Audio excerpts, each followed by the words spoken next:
नमस्कार मंडळी, मी अनिता स्वागत करते तुमचं एका नवीन कुठे छान तू इका येतो श्रीला इथं आंघोळ घालून बसवलं होतं आणि आता ऊन पडतंय तरी तो दोन दोन टावेले गुंडाळून बसतो, कारण की त्याला खूप थंडी वाजते. आता उन्हाळा सुरू झाला की हा प्रॉब्लेम सुरू होतो, पाण्याचा प्रॉब्लेम. कारण की पाणी इथं विकत घ्यायला लागतं आणि खरंच उन्हाळ्याच्या दिवसात तरी पाणी कसं वापरायचं हे पाणी शिकून जातं आम्हाला.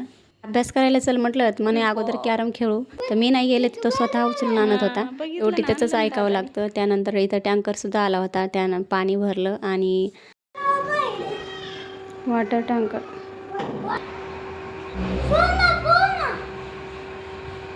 इथे मी मूग भिजत घातले होते भाजीसाठी, तर त्याला पाण्यामध्येच मोड आले होते. मी बांधून नव्हतं ठेवलं. हे बघून मला तर आनंदच झाला. म्हटलं जाऊ दे, आलेत ना मोड कसे तरी. तर इथं मला दोघांसाठीच भाजी बनवायची होती, त्यासाठी मी मसालासुद्धा काढला होता. आणि मला अशी भाजी खायला खूप आवडते. कडधान्य असं भिजत घालून भाजी जर बनवली तर श्री खात नाही, पण असे मसाल्यातली भाजी बनवली तर तो खातो आवडीने. इथे मी टोमॅटो, कांदा, अद्रक, लसूण, खोबरं, जिरे हे सगळं भाजून घेतलं होतं आणि त्याची पेस्ट तयार केली. इथे मी दुसऱ्या साईडला मग मीठ टाकून शिजून घेतले होते. कडधान्याची भाजी अशी छान लागते, थोडीशी ग्रेव्ही करून, आणि मस्त. श्रीसुद्धा आवडीने खातो, पण त्याला आज काय झालं होतं माहितीच नाही, तो नको म्हणत होता. जेवायचं नव्हतं ना तुम्हाला?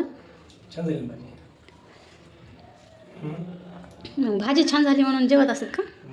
अगोदर सांगायचं जेवायचं नाही, परत दाटर वाचायचं.